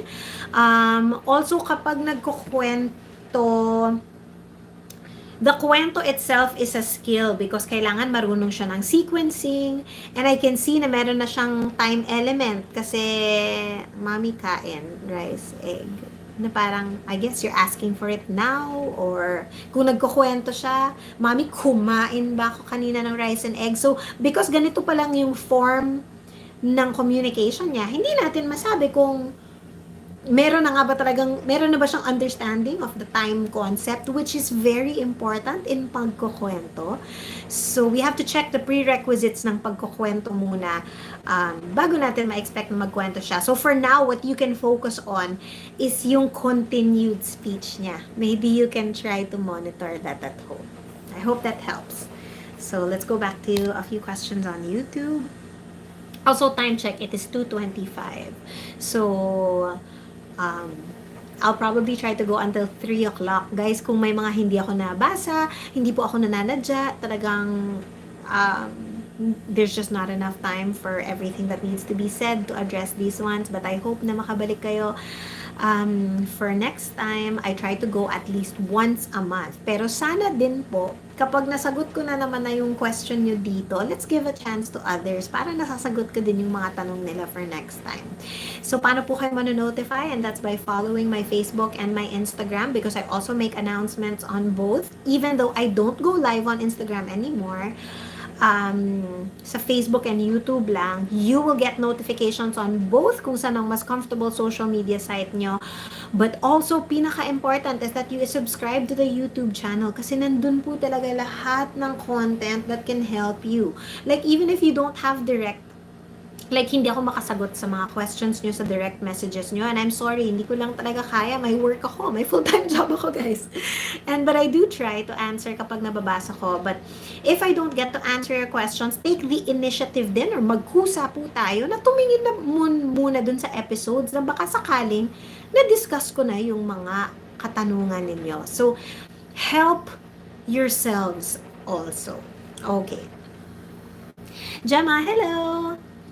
1 year mahigit na po sa speech and OT ang apo. Marami na pong words na alam and reader na rin po. Pero bakit hindi pa rin po siya conversant? Thank you po. So, I don't know exactly what you mean about conversant. Like, kapag tinanong nyo, hindi sasagot because that means nahihirapan siya with the response. Because conversation is, di ba, when we say conversant, that means may sasabihin ako. Tapos may sasabihin ka ulit, tapos may sasabihin ako. So, there are so many prerequisite skills to that. So, una, baka naiintindihan ba niya na kapag may sinabi ka, turn ko naman next, dapat may sabihin din ako. So, sometimes, pati yung pinaka-basic na ganon, hindi pa nagigets ng some children who don't find communication easy. Another thing is, baka naman gets na niya. So, may sinabi ka. Tapos gusto niyang sumagot. Pero mali pala nung naintindihan niya dun sa sinabi mo. So, kakaiba din yung sinabi niya. Parang hindi connected or sometimes what we call non-contingent utterances. So, if that's what you mean na hindi siya conversant, we have to work on those pre-skills first. Nagigets nga ba niya na ang conversation is taking turns? Next, nagigets, okay ba yung listening comprehension niya or auditory comprehension na kapag may tinanong ka sa kanya, naiintindihan niya yung tinanong mo. Next, what form are you saying? Are you asking questions? May kwento ka lang ba at ang gusto mo lang sabihin niya ay, or, di ba, ano bang expectation mo in that conversation? So maybe we also have to manage what the conversations are. But to work on response and give and take, just play with them or whatever they are interested in, just sit beside them and join them and just make random comments. Usually dyan mag-start kasi if they're interested in it, if you comment something, they will usually find something to comment as well. Tas dyan niya maiintindihan kung paano nagkaka-conversation. So I hope that helps you, Gemma. And I'm so happy to hear na after speech and OT, marami na siyang words na alam. Okay, let's go back here. Where is the next one? Okay, Bernadette. So language impairment is the same as language disorder, is the same as communication disorder. So language and communication medically are interchangeable. Medically so I don't mean like English, Filipino, Japanese, Korean, not that kind of language, but when we talk about, when you hear the term language impairment, language there means all of communication. So if you want to know about the basics of communication, you can go to, there's a recent short na kinuha ko from an old video of social communication disorder explaining what language is or what makes up language. But also, so when you hear language impairment or communication impairment or communication disorder or language disorder, pare-pareho lang yan po. And with that, yan na rin po yung sinabi ko. Kanina ko pang pinag-uusapan. So, same lang po yan dun sa kanina. And you can also look back and check the episode called Delay or Disorder, episode 37. I hope that I answered your question. Ay, gusto ko to. Teacher Kaye, you're so pretty. Thank you for referring speech therapist to my son. He's now attending sessions. 6 months na, and we've seen improvements. Oh, this is so good to hear. And thank you for sharing your success because you families, kayo din mismo yung makaka-motivate sa each other.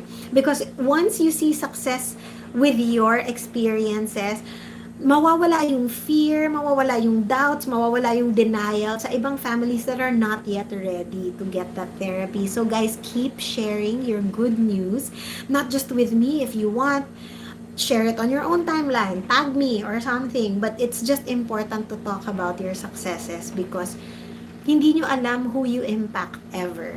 In the same way na, nung sinimulan ko to, I did not know that I would get over 40,000 of you to find what I'm talking about important. As in yung motto ko noon, kasi ang dami-dami kong fear. Sabi ko, yak, nakakahiya naman. Sabihin ng friends ko, papansin ako. So, ang dami-dami kong fear. Dati, wala naman silang baka wala namang makinig. But just keep doing it. You never know whose lives really you're gonna change when you do good things. Well, also when you do bad things. But kaya, don't do bad things. But yeah. pay it forward all the time. So congratulations, Mommy Roby. I'm not sure which your name is. Is it Mommy Roby? Mommy Roby Liza? Liza. But yeah, I'm so happy for you guys. Hello, Nina. Nice to see your name here today. Okay, si Shella. My son na na-diagnose ng ASD is 7. Last April 4. Pero wala pong nilagay na level. Lahat naman po ng pinapagawa ni Doc, nagagawa naman po niya. Pero kailangan pa din daw ng ST at OT at SPED at inclusion sa regular school. Problem lang po sa anak ko is kapag nagtanong po sa kanya, medyo mahina siya sa reasoning. Like kapag ang tinanong bakit or why, oh my gosh, para tayong wavelength tayo, Sheila. Yan yung sinasabi ko kanina. These are the clients that I specialize in. Yung parang meron na siyang foundations of how to communicate pero nahihirapan with higher language. So, if you're interested, I have slots for adolescent therapy. But,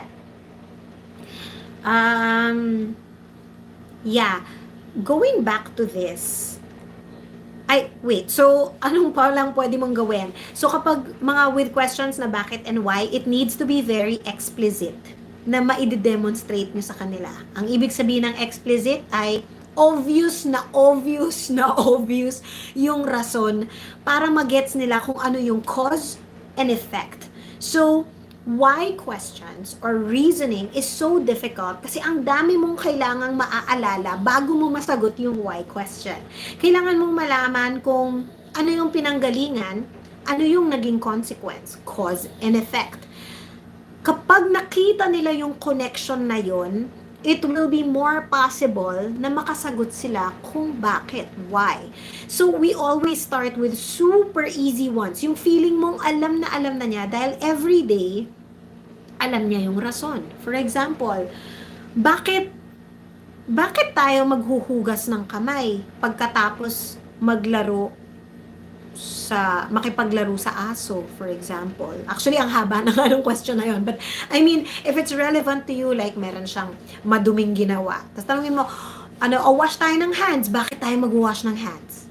Kasi yucky ang dirty, magkakasakit tayo. So, di ba, answer mo muna lahat ng mga super obvious. Para naririnig niya na, pag sumasagot ka, nagsisimula ka ng kasi, or because, for example.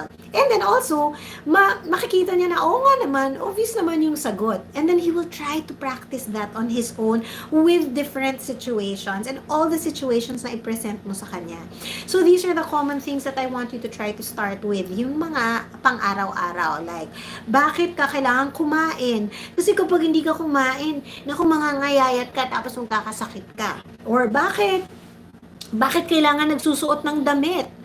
Kasi kapag lumabas tayo, baka maginawan tayo or mas madali tayong ma-scratch ng mga madadaanan natin, for example. Or, these sorts of cause and effect are starting points that you can start with. Ang redundant. Starting points that you can start with.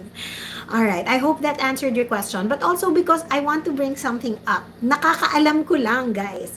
May nabanggit kasi dito si Mommy na inclusion sa regular or mainstream school.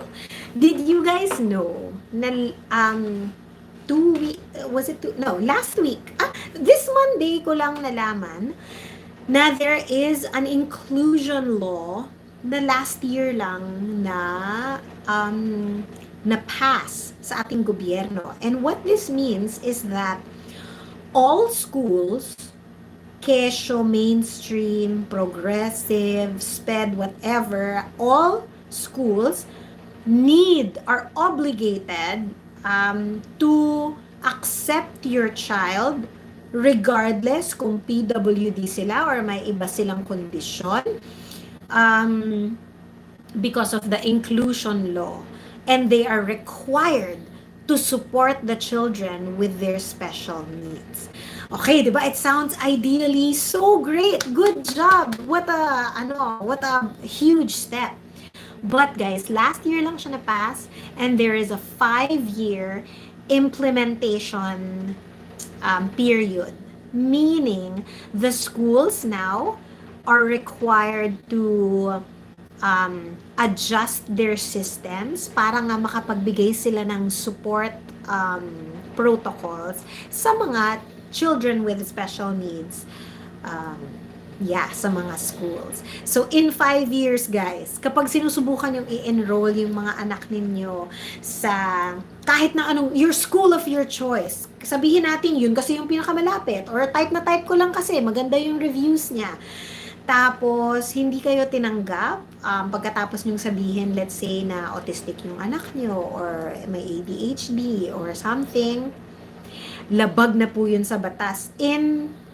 Dahil 5 years at last year siya 4 more years. So guys, mark your calendars. 2023, 24, 25, 26, 20, in year 2027, dapat fully implemented na po ang ating inclusion law. So I hope you guys can keep that in mind para alam po nyo ang rights ninyo at ang rights ng inyong children with different needs. Alright. Let's take another one from YouTube. My apo is 18 months old now. Wala pang nasasabi kahit mama or papa. 2 or 3 months old, nag-start mag-iPad to watch Miss Rachel. Naging pacifier niya ito. Need na pa magpa-diagnose or are there other early interventions? Leah Jessica, just like the one that I said before, ang unang-unang factor na kailangan yung tanggalin is screen. So, very good awareness na nag-start kasi siya at 3 months old na mag-watch ng iPad. Ngayon na I've talked about it and I tell you that nakaka-stunt or nakakatigil talaga siya ng development dahil na-overstimulate yung brain nila. And guys I want you to understand that it doesn't happen to all children.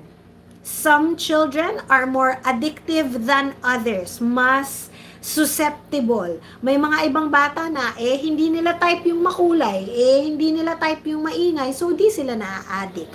So, kapag nakita nyo na hindi nagde-develop yung bata, screen is the first factor that you need to remove. So now that you know, and you're asking me, are there early home interventions? Yes, screen rehab. Number 1, remove. Now that you know, I hope that you've removed the screen.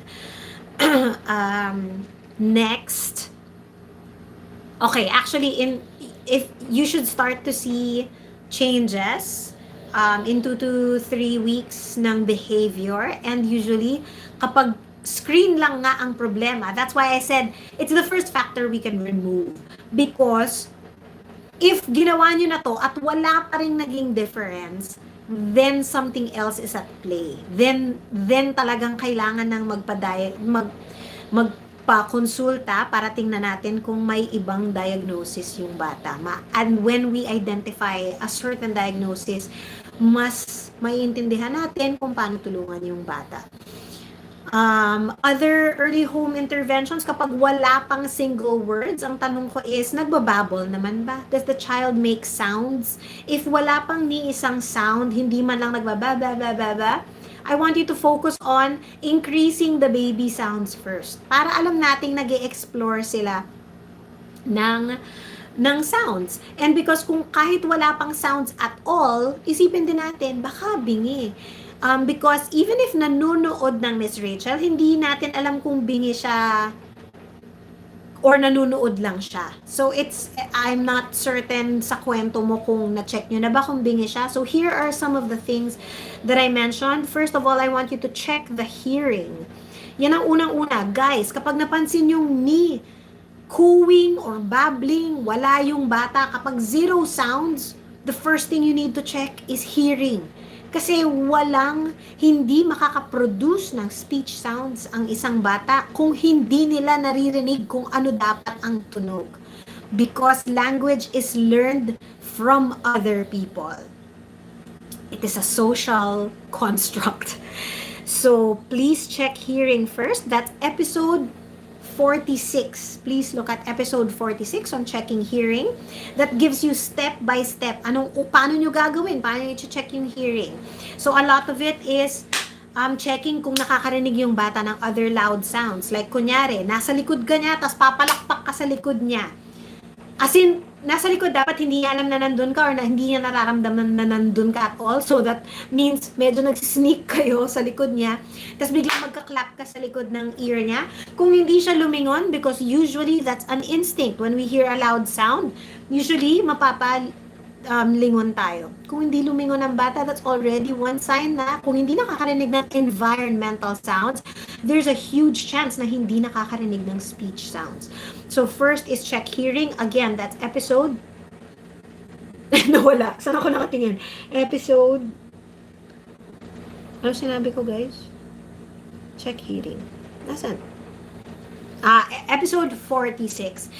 And then, kapag feeling nyo naman, nakakarinig naman siya.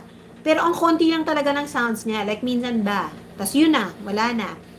I want you to help the child explore different baby sounds. And that's episode 5.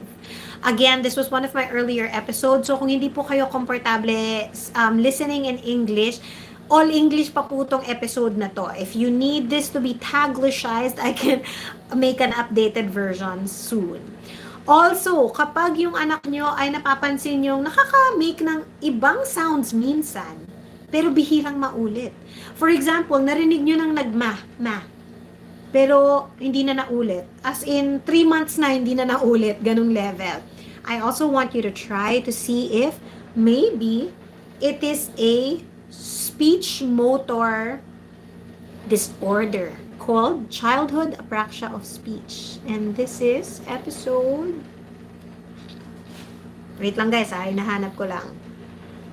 Or is it... Ayun. Episode 45 is called verbal dyspraxia or childhood apraxia of speech or CAS as it is more commonly known. So sa mga batang nahihirapan umulit ng certain sounds, kunyari, nakasabi na ng bola. Pero kapag sinabi mo, what's this again? This is your? Tapos parang makikita mong gagalawin niya yung bibig niya. Pero hindi na niya mauulit yung bola. Pero parang sometimes you can see nagtatry siya. These could be some signs of verbal dyspraxia or childhood apraxia of speech. So I hope you can look into lahat ng mga nabanggit ko sa inyo, starting from screen time, increasing baby sounds, checking hearing, and childhood apraxia of speech. And yes, kung ang tinatanong mo lang ay kailangan na bang mapadiagnose, yes, me always. Kung kaya nyo naman po, may pera, access, resources, kung kaya pong magpatingin po guys. Usually, kayong mga magulang, you have the best instincts with regard to your children. Kaya sundin nyo yung instincts kung kaya nyo naman. Yes, kasi munti ko nang sabihin, wala namang mawawala sa inyo. Well, meron ngang mawawala pera kasi nga mahal nga magpatingin. And that's why I understand maraming Pilipinong hindi agad nagpapatingin. I totally get it. And kaya nga, kung ginagawa to, sana makatulong sa inyo. But when I mean in the context of wala namang mawawala is kung malaman yung wala naman palang problema yung bata, even the doctor thinks na okay pa yan, then you have earned yourself peace of mind. But if makita nga ng doktor na ay parang may ganito-ganito yung bata, naagapan natin. So the earlier you can get checked, the better. Early intervention po. Sige, wala namang nagtatanong about early intervention. So, muntik akong magdaldal. But may kwento sana ako. But let's deal with these questions first. Kasi malapit na, guys. 14 minutes na lang. Okay. Hello, Teacher Kaye. Yung son ko po is mag-3 na siya next month. Marami na po siyang nasasabi ng words. Kaso di pa din po siya nakikipag-usap. Di rin po niya kami tinatawag ng mommy at daddy. Pero alam niya naman pong sabihin.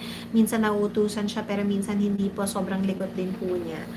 Okay, it looks like po very inconsistent lang yung skills ng bata. So, marami na siyang words, but I want to remind you, pag 3 years old, anong ibig sabihin mo ng madaming words? Kasi by 3 years old, dapat mga 700 to 1,000 na yung words. Ganon dapat karami yung nasasabi niyang words. But when you say hindi nakikipag-usap, do you mean yung mga words na alam niya, hindi usually to communicate? So again, babalik tayo sa, ang mga words na alam ba niya ay mga alphabet, letters, numbers, colors, shapes.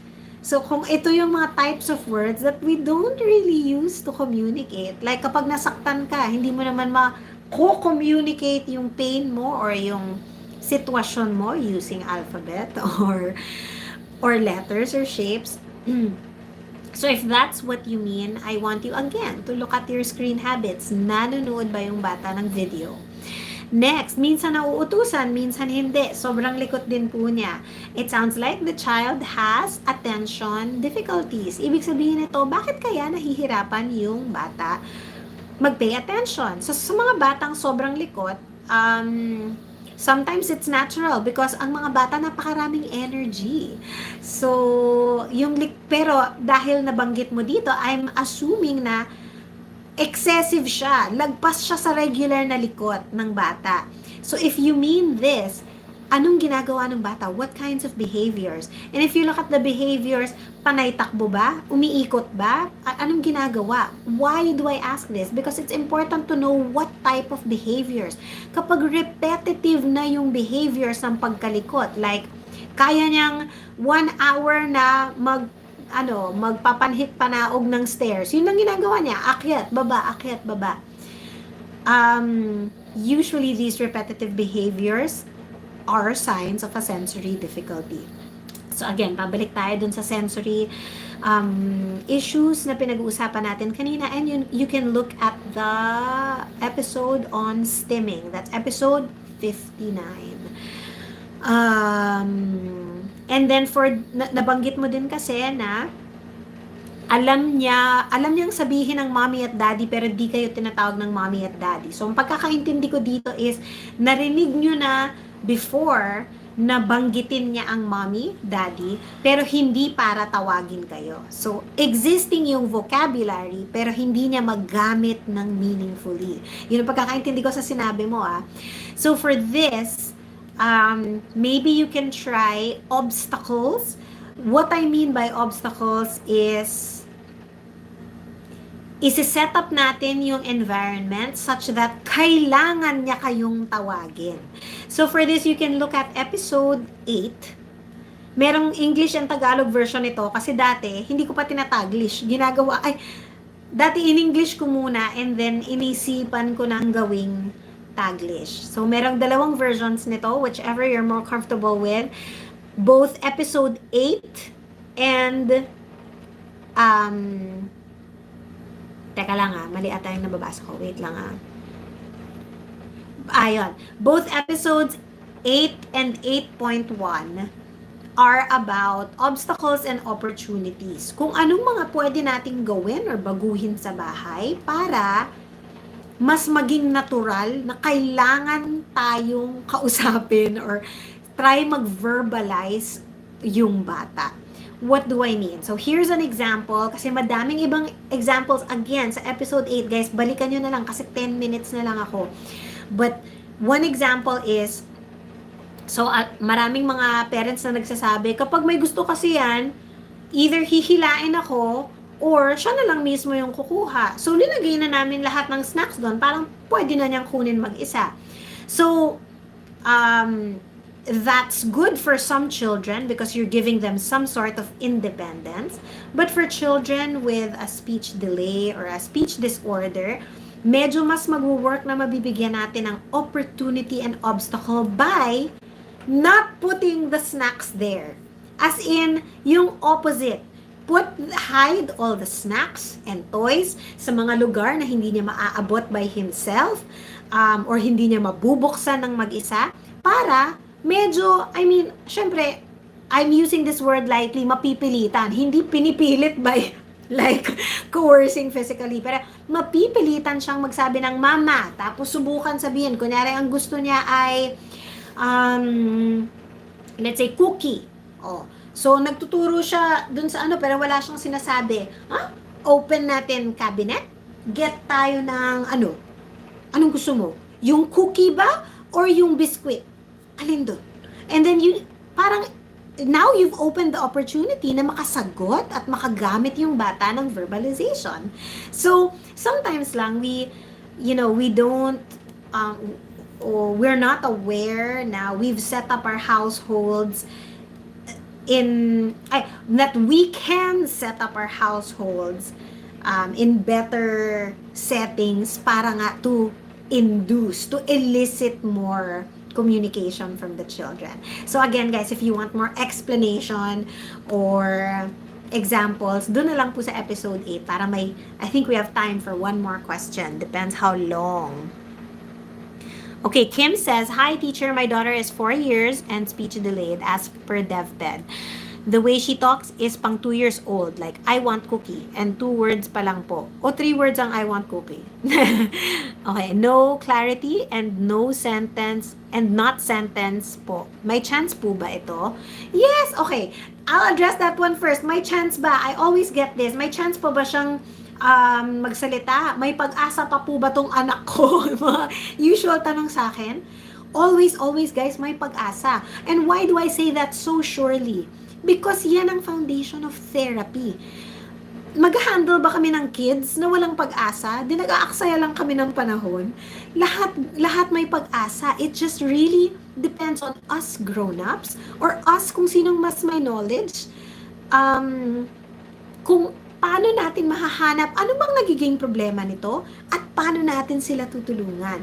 Sometimes hindi natin na-realize na it takes one snap, nahanap natin yung problema na hinahanap natin at natulungan na natin agad yung bata. So, you need to give your children a chance by seeing professionals.